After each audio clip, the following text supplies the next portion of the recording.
What's going down, folks? It's your boy C23 back on the sticks once again with another Madden 15 Ultimate Team video for you guys. Now, starting out in this one, I got some coins I gotta burn through, but there will be gameplay in this video, so let's go on ahead and knock out a few pro packs so we can get into it. Folks, my luck with pack openings has been so terrible that I don't even stop anymore. I just blow right through it, unless I just so happen to catch the red flash for maybe an elite player or the pink flash for an Easter egg lately. So that's kind of what I'm doing here. I'm just rolling right through it. Just got an elite Marcel Reese. I think I already pulled that one. Gonna have to go back in the binder and actually check, but that's my first elite that I got so far. And on cue, we pulled the Kendrick Lewis Movers, 93 overall. That's a pretty solid pull. That might become my starting free safety from here on out. We're gonna have to take a look at that. But keeping things rolling, hopping into the next pro pack, and I can already tell that this one is gonna be a dud. Whenever they start giving you jerseys, the first couple cards, chances are high that the pack is gonna end up being pretty dry, and it was.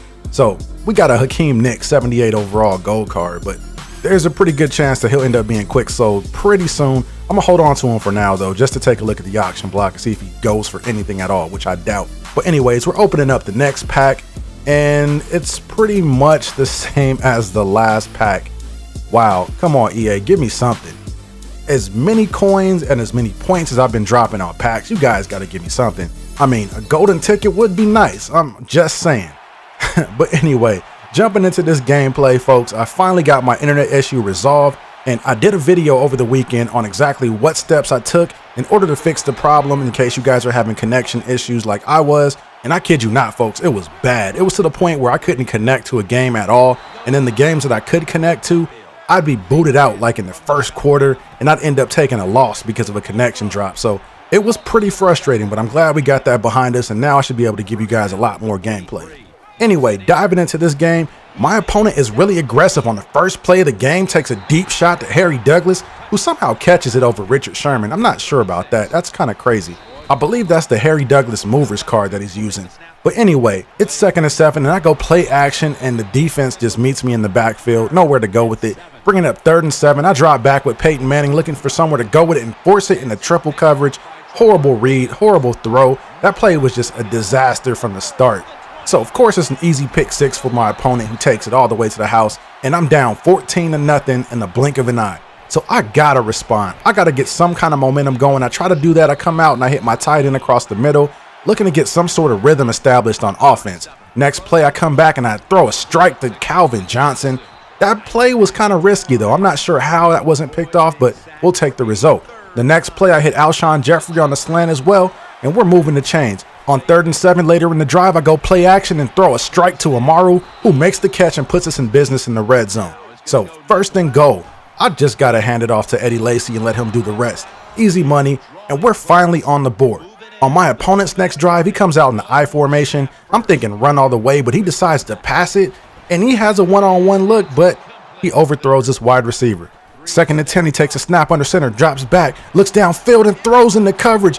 Kuechly's in perfect position to make a play on the ball. In my opinion, he just stared down his receiver. He just had that one route that he knew would work. It's probably worked 100 times, and Kuechly was in perfect position to make the play. So after the pick, we're pretty much in business in the red zone. 1st and goal, I hand off to Eddie Lacy, who goes nowhere. So I'm thinking, okay, I could just run the ball a couple more times, and eventually I'll be able to punch it in, right? On 3rd and goal, I try it again, and I get denied. His defense is stout at the goal line, and we're forced to settle for 3. I was really tempted to just go for it right there, but I gotta take the points. So on my opponent's next possession, he starts with the ground game with Eddie Lacy, only picks up a couple, but check out what happens on the very next play. He goes right back to the Harry Douglas one-on-one with Richard Sherman. Now, being the Falcons fan that I am, I watched Harry Douglas play for 4 years, and I know he's not beating Sherman like that on consecutive plays, so I decided to do a quick in-game analysis for you guys and take it to the cards and see what kind of juice EA is giving Harry Douglas right now, because he's been eating Sherman alive this game. And as I suspected, Harry Douglas is on the juice, folks. Look at the 96 speed, the 95 catch, 94 elusiveness, and the spectacular catch of 95 with the 92 catch in traffic. Give me a freaking break. Come on, EA. Now I see why my Sherman is out here getting burned. That 93 speed can't keep up. But you would think that that 97 overall man coverage rating would have something to say about that, right? Just throwing that out there. So with the game kind of winding down late third quarter, I'm down 21-10. It's time to play with a little bit more urgency. So on 2nd and 10 after the incompletion, I dial up the deep ball and hit Jeffrey in stride for an easy touchdown, just to let my opponent know that it's not going to be that easy. I'm here to compete. I'm not one of those players that just gives up after they get down a couple of scores. You have to put me away. So on 2nd and 7, he decides to go back to the HD cheese, but he doesn't know I got that Slay. That Slay all rookie card has 96 overall speed as well, so Harry Douglas is not getting by him. So after the pick by Slay, I find myself in a situation where I need to score, but I don't want to leave too much time on the clock for my opponent. So I try to keep everything on the ground and keep everything in bounds for the most part, and I do a pretty good job at that, keeping the clock running.